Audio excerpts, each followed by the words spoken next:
All right, our Storm Center coverage continues here at the Weather Network. And, well, first we had the snow. That was over the weekend. This was a separate storm system that brought snow to, Whistler and Burnaby. I mean, Whistler, not uncommon. Burnaby, a little more uncommon. But this storm has since been replaced by a far more powerful storm system, what's known as a weather bomb or a bomb cyclone. And that's a meteorological term for when the barometric pressure drops at least 24 millibars within 24 hours. And this one certainly did that. So we have dreary weather in the East Coast. We got snow in Manitoba, some fog in southern Ontario, but we're going to start in the west because this is the most powerful storm system. And just looking at it on satellite, I mean, it's quite the meteorological marvel, and it's already reached its peak. So this means it's going to start to fill, and it is moving its way north and then northwestward. So it never made, landfall, but such a large wingspan. The wind was always the primary concern. We were showing you this map yesterday and the day before about the potential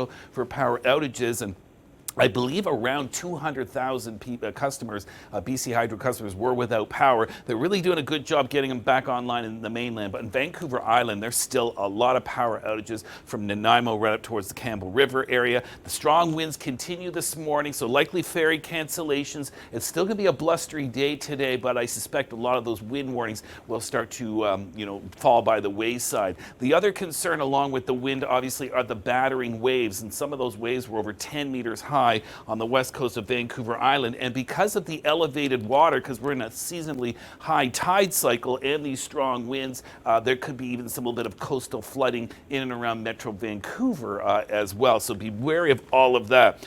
The rain showers locally heavy this morning. They'll be gradually easing off, but still heavy rain for West Vancouver Island. The Okanagan Connector and the Coquihalla Highway likely dealing with snow and blowing snow this morning. So that's a rough travel to be sure. And up towards the BC piece, we've got 10 to 15 centimeters of snow there as well. So a pretty tumultuous day, but the morning is the worst towards the coastal areas.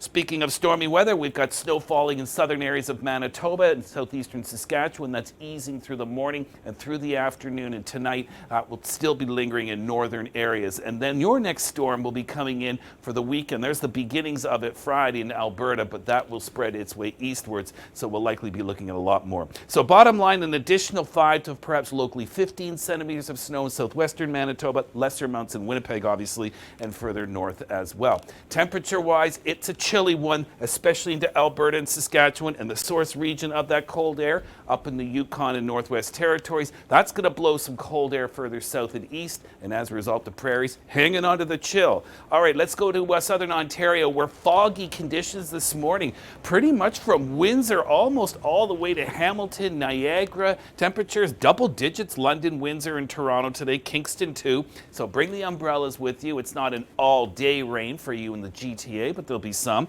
Ottawa to Montreal, generally a mix of sun and cloud, looking pretty good. So there you go. So you got the breaks there.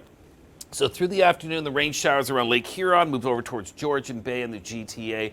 Overnight, there could be some wet snow in the higher elevations. Thursday, again, more rain showers moving eastwards Thursday night into Friday into parts of Quebec. And again, there could be the risk of a little bit of wet snow over the higher ground. So this is more of a rain event for you, locally 15 to 30 millimeters of rain. Some areas will see less, some areas a little more. But that's a pretty decent soak. And again, higher elevations particularly, probably more susceptible to a little bit of that wet snow to come. Across the east, it is again another area of east to west motion that usually brings gray skies, periods of rain, gusty winds, not a lot of movement with this, and northern and eastern areas of Newfoundland likely the most rain into Labrador, and the northeast winds will continue for the next number of days. Not damaging, just dreary, and temperatures here warm enough so it's rain as opposed to snow.